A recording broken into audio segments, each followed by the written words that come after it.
And welcome into Beat the Bookie. That's right, the bad man's back. You may know me as John Dales, also known as the leader in the clubhouse when it comes to winnings on BTB.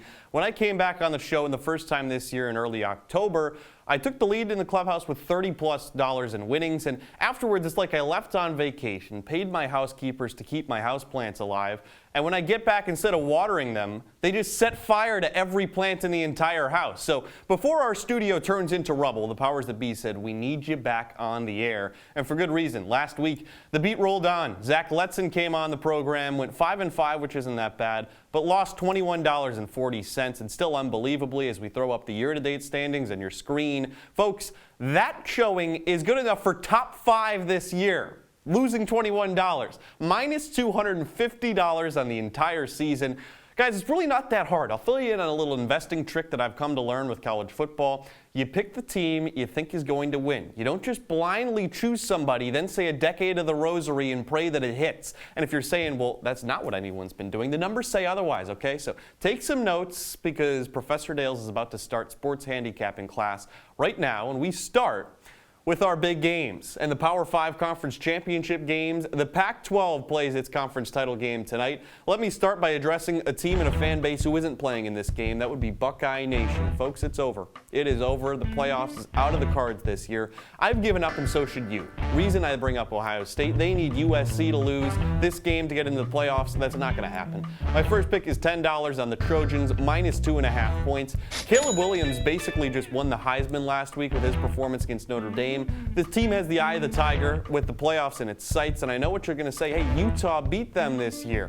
It was a home game, though. USC still nearly escaped, and the Utah offense had to go for 2 because it couldn't stop the USC offense. So when it comes to postseason play, you pick the better QB in a shootout like this. I like Williams over Rising. I like USC over Utah. Now let's go to the Big 12, starting things off on Saturday. TCU and Kansas State.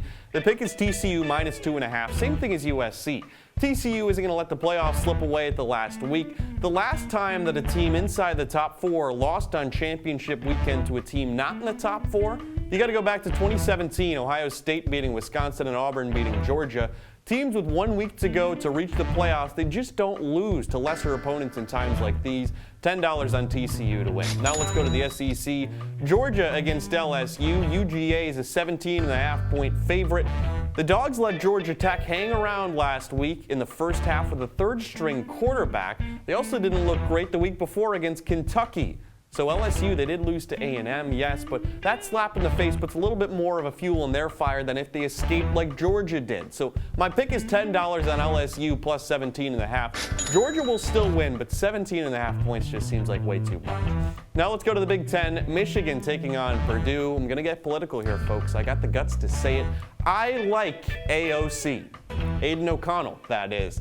So I'm taking Purdue to cover that 16.5-point spread. He and the Boilers' offense have been good this year. That offense can be scary with Charlie Jones.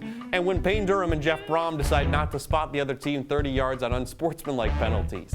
I think the Boilers put up points, and we saw in that Penn State-Michigan game, even a little bit in the Ohio State-Michigan game, big plays are how you can beat Michigan's defense, which is Charlie Jones' bread and butter. Plus, on the other side, Blake Corum out, and if you can limit Michigan's big plays like Illinois did, you can actually stay close to the Wolverines. So Purdue to cover, $10 more down on them to do that.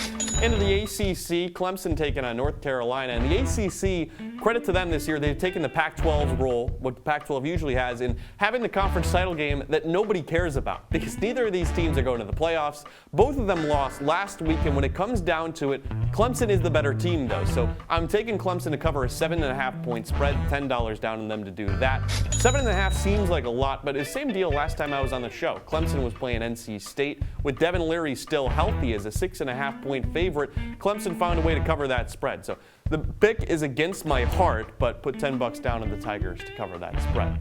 Let's see what our producers end up picking, and you got the wrong John on the screen there, guys. That would be Fetterman, not Dales. But oh, there we go. Much better. They have USC much like I do, but Afterwards, everybody else, other side of things. Kansas State they like, Georgia they like, Michigan they like, and North Carolina they like as well. So it'll be interesting to see who ends up on the better side of things. But now let's go to my picks. The AAC, Tulane is playing UCF, and Tulane minus 188 on the money line. I'm taking them $10 down on them to win. It's hard to beat a team twice. That's what UCF is trying to do here. UCF beat Tulane by 7 at their field earlier in the season.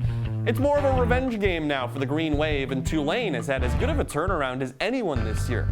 Last season they were 2-10. This year they're 10-2. Folks, going 2-10 to 10-2, that's kind of like going from 8 consecutive weeks of losing money on a sports gambling show, then bringing back on the one host that makes you money, and he wins for you again. Interesting example that I bring up. Not specific at all, but it works. And anyways, Tulane in this game, revenge game, I'll put down $10 on them, minus 188. Make sure to tune into this one because it could also be the only interesting conference title game this weekend. Now, we don't have a ton of other games to pick from, so we're going to a player prop now. Caleb Williams, the over-under for him is 33.5 rushing yards. I like the over. You look at this and you think, of course he'll go over 33.5. He could get that in one play. But the sacks are what's going to make this one interesting. And sacks on Caleb Williams are different than any other quarterback. He runs back 20 yards in the pocket sometimes and gets hits 20 yards from the line of scrimmage. So the bet on me sweating this one out till the very end of the game will certainly cash. But my pick is the over, $10 down on the over. And he had 57 rushing yards the last time he played against Utah. I like going over 33.5 easy. Another player prop now, Isaiah Bowser, UCF's tailback. Over-under for him is 0.5 rushing touchdowns, and I like to go over here. He had 2 touchdowns in the last meeting between UCF and Tulane. No touchdowns since. That's part of the reason why the Knights just lost to Navy. And last week, UCF rushed for 345 yards as a team. John Reese Plumlee, their quarterback, led everybody with 2 scores and 133 yards. The reason I bring that up, if the rush attack is that good in the last week of the regular season, you're going to see a lot more running the ball, and Bowser's due for a touchdown, so $10 down on him to score. Now we go to our team total for LSU, which sits at 16.5 in the SEC title game. The LSU offense has been hot and cold all season. 16.5 just seems like too little, though. Jaden Daniels, yes, he's in a walking boot this week, but he'll play. And LSU, yeah, there's been plenty of offensive duds this year for the Tigers. 13 points scored against Arkansas and Tennessee. You lose last week to A&M, but I don't think they fail to show up 2 weeks in a row. They're due for another big game offensively. $10 down on the over for LSU's team total at 16.5. Now we only have $10 left. Let's do a parlay. USC, TCU, Clemson, all of them money line. That's plus 301, $10 down on that to win back 30-11. USC and TCU have everything on the line. We already talked about that. But now we'll head to our earlier Clemson pick a little bit. I was a little bit wary about covering that spread. Clemson's only 6-6 against the spreads, really show no signs of being able to play anything but a one-possession game. So we'll take them money line to finish off this parlay. And again, you can win back 30-11. And oh, am I going to get ragged on for having a parlay that doesn't win you back some insane amount of money like all the other hosts do? Well, guess what, folks? These crazy parlays have been missing every single week. BTB hosts are chucking their money down the drain and turning on the garbage disposal when they're betting on these parlays. They never hit.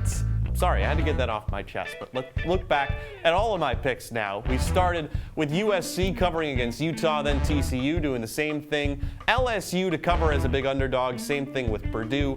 Clemson to cover as the 7.5-point favorite. Then as we go on to my picks, Tulane, money line, minus 188. Caleb Williams over 33.5 rushing yards. Isaiah Bowser over 0.5 rushing touchdowns. LSU team total over, and then USC, TCU, and Clemson money line. Well, folks, that's all that we have for you on this edition of BTB. Some might say with the amount of trash that I talked, I better back it up with winnings, and those people would be right. So root hard for John Dales this weekend and enjoy the games.